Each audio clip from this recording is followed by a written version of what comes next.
মুসলিমদের বিয়ে একটি গুরুত্বপূর্ণ ইবাদত। সময় মতো বিয়ে করাটাও অনেক বড় নেকির কাজ। তবে বিয়ের ক্ষেত্রে মেয়ের চেয়ে সাধারণত ছেলে বয়সে বড় হয়ে থাকে।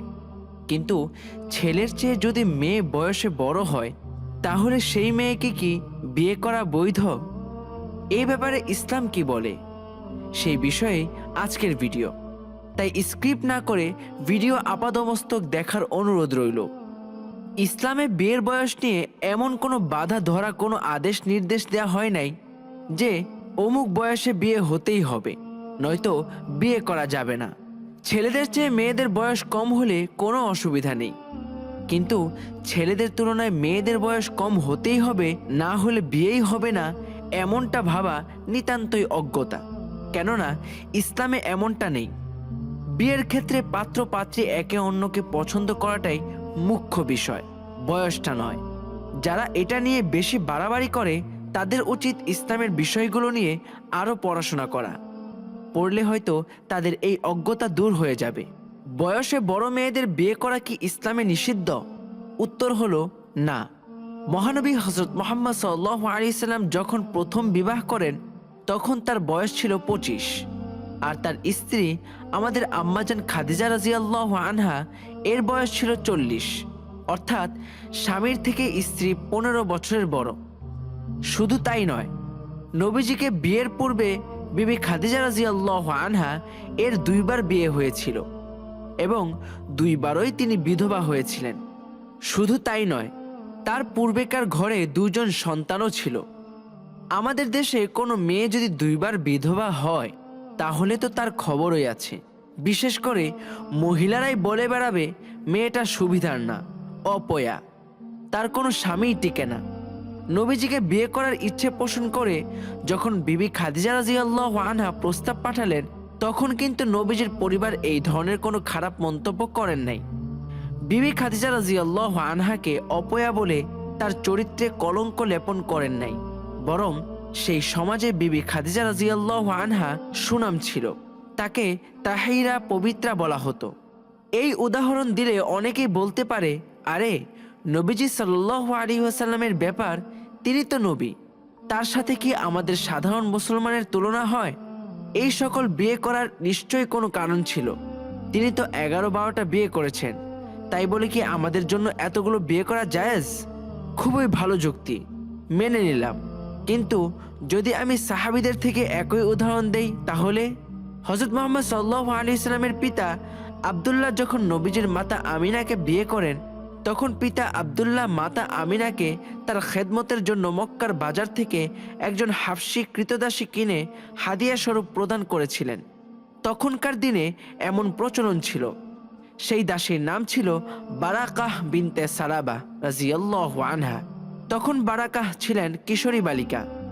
নবীজি যখন জন্মগ্রহণ করেছিলেন তখন শিশু মুহাম্মদ সাল্লাল্লাহু আলাইহি সাল্লামকে সর্বপ্রথম এই কৃতদাসী কোলে তুলে নিয়েছিলেন।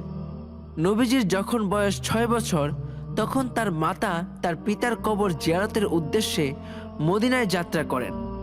যাত্রাকালে তাদের সাথে এই কৃতদাসীও ছিলেন। ফেরার পথে আমিনা মারা যান। এই কৃতদাসীকেই আমিনা মৃত্যুকালে বলে গিয়েছিলেন, এখন থেকে তুমি ওর মা। এই কৃতদাসী ছিলেন নবীজির মাতা স্বরূপ। একবার মদিনায় এক ব্যক্তি তাচ্ছিল্য ভরে এই কৃতদাসীর নাম উচ্চারণ করেছিল। ঘটনাটি ঘটেছিল মদিনার কাজী আবু বাকার ইবনে হাজমের সম্মুখে। ইবনে হাজম এই তাচ্ছিল্যের সাথে নাম নেয়ার অপরাধে সেই ব্যক্তিকে 70টি চাবুক মারার নির্দেশ দিয়েছিলেন। এই সামান্য ঘটনায় এমন শাস্তি কেন দেয়া হলো, এই মর্মে যখন কাজীকে জিজ্ঞাসা করা হলো, তখন তিনি জবাব দিলেন, রাসূল সাল্লাল্লাহু আলাইহি সাল্লাম যাকে মা বলে সম্বোধন করেছেন, তাকে তুমি তাচ্ছিল্যের সঙ্গে নাম ধরে ডেকেছ। তোমাকে ক্ষমা করলে আল্লাহ আমাকে ক্ষমা করবেন না। এতে স্পষ্ট বোঝা যায় তার কি সম্মান ছিল। জীবনব্যাপী ধাত্রী হিসেবে নবীজির সেবা যত্ন পরিচর্যায় নিজেকে উৎসর্গ করেছিলেন, তাই তিনি সুদীর্ঘকাল বিয়ে করতে পারেননি। নবীজির সাথে যখন খাদিজার বিয়ে হয়, তখনও খাদিজার বাড়িতে নবীজির সাথে এই কৃতদাসীও উঠে এসেছিলেন। তখন নবীজি তাকে বিয়ে করার কথা বলেন। তখন বারাকা বিনতে সালাবাহ রাদিয়াল্লাহু আনহা এর বয়স ছিল 50-এর ঊর্ধ্বে। বিয়ে হয় মদিনার অধিবাসী খাজরাজ গোত্রের বানু হারিস শাখার উবাইদ ইবনে জাইদারের সাথে। বিবাহের পূর্বে দাসত্ব থেকে নবীজি সাল্লাল্লাহু আলাইহি সাল্লাম তাকে মুক্ত করে দেন। বিয়ের পর বারাকাহ স্বামীর সাথে মদিনায় চলে যান। তারপর তাদের একটি পুত্র সন্তান হয়, তার নাম রাখা হয় আইমান। তাই বারাকাকে উম্মে আইমান, আইমানের মা বলেও ডাকা হতো। তার এই স্বামী বেশি দিন বেঁচে ছিলেন না। স্বামীর ইন্তেকালের পর বারাকাহ পুনরায় নবীজি এবং খাদিজার গৃহে প্রত্যাবর্তন করেন।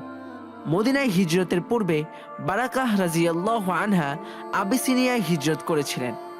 মদিনায় হিজরতের সময় নবীজি সাল্লাল্লাহু আলাইহি সাল্লাম বারাকাহকে তার ঘর সংসার দেখার দায়িত্বে রেখে যান, কিন্তু নবীজির সান্নিধ্য ব্যতীত তিনি থাকতে অনাগ্রহী ছিলেন। তাই সব রেখে একাকী কোনো বাহন ব্যতীত হেঁটে মদিনায় গমন করেন।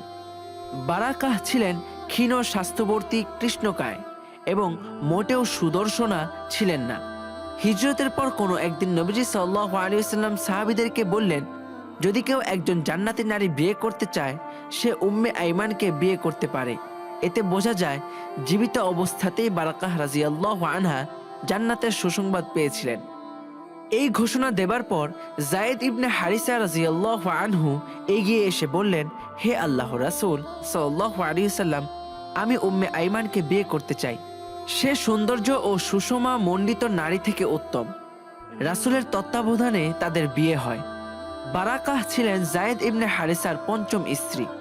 তার প্রথম 4টি বিয়ের কোনোটি বেশিকাল স্থায়ী হয়নি। এত লম্বা ইতিহাস বলার কারণ হলো, এই বারাকাহ বিনতে সালাবা রাদিয়াল্লাহু আনহা বা উম্মে আইমান রাদিয়াল্লাহু আনহা এর সাথে যায়েদ ইবনে হারিসা রাদিয়াল্লাহু আনহু এর বয়সের পার্থক্য কত ছিল? আসুন হিসেব করে দেখি। ধরা যাক, নবীজি যখন জন্মগ্রহণ করেন তখন তার মাতার দাসী এই বারাকাহ রাদিয়াল্লাহু আনহা এর বয়স ছিল কমপক্ষে 10। নবীজি সাল্লাল্লাহু আলাইহি সাল্লাম যখন হিজরত করেন তখন নবীজির বয়স ছিল 52 কি 53। সেই হিসেবে মদিনায় হিজরতের সময় বারাকার বয়স ছিল 62 থেকে 63 বছর। অপরদিকে অষ্টম হিজরিতে মোতার যুদ্ধে যায়েদ 55 বছর বয়সে বুকে তীর বিদ্ধ হয়ে শাহাদাত বরণ করেন। তখন নবীজির বয়স ছিল 61 বছর। এখান থেকে জানা যায় যে নবীজি থেকে যায়েদ 6 বছরের ছোট ছিলেন। তাহলে দেখা যায় যায়েদ নবীজি থেকে 6 বছরের ছোট, আর অপরদিকে বারাকাহ নবীজি থেকে 10 বছরের বড়। অর্থাৎ বারাকাহ থেকে তার স্বামী যায়েদ ছিল কমপক্ষে 16 বছরের ছোট। বিয়ের সময় বারাকার বয়সও মোটামুটি হিসেব করলে বলা যায় যে 60 এর বেশি ছিল। এর দ্বারা বোঝা যায় যে ইসলামে বয়স্ক মেয়েদের বিয়েতে কোনো সমস্যা নাই। এটা সম্পূর্ণ নির্ভর করে মানসিকতার উপর। আপনি যদি বিষয়টি স্বাভাবিকভাবে নিতে পারেন তবে কোনো ব্যাপারই নয়। যেহেতু ইসলাম আমাদের এটাকে বৈধ করেছে, সেক্ষেত্রে এই বিষয়ের উপর আমাদের মানসিকতা তৈরি করতে হবে। অতএব উপরোক্ত নবীজির নিজের এবং তার খুব কাছের দুজন সাহাবীর আমল থেকে বোঝা যায় যে ইসলামের স্বামীর থেকে স্ত্রীর বয়সের বড় হওয়াটা কোনো সমস্যাই নয়। বিধবা বিবাহ, বাল্য বিবাহ, বয়স্ক বিবাহ কোনোটাতেই ইসলামের কোনো সমস্যা নেই। এরপরেও যদি কোনো ব্যক্তি এ বিষয় নিয়ে নিরূপ মন্তব্য করে, তাহলে বোঝা যাবে নবী এবং সাহাবীর কাজের উপর তাদের নিজেদের প্রবৃত্তিকে স্থান দিচ্ছে। আমাদের দেশের মানুষের ভেতরে এক প্রকার কুসংস্কার রয়ে গেছে যে এমনিতেই কোনো কারণ ছাড়া বয়সে বড় মেয়ের সাথে ছোট ছেলের মধ্যে বিয়ে দৃষ্টিকটু।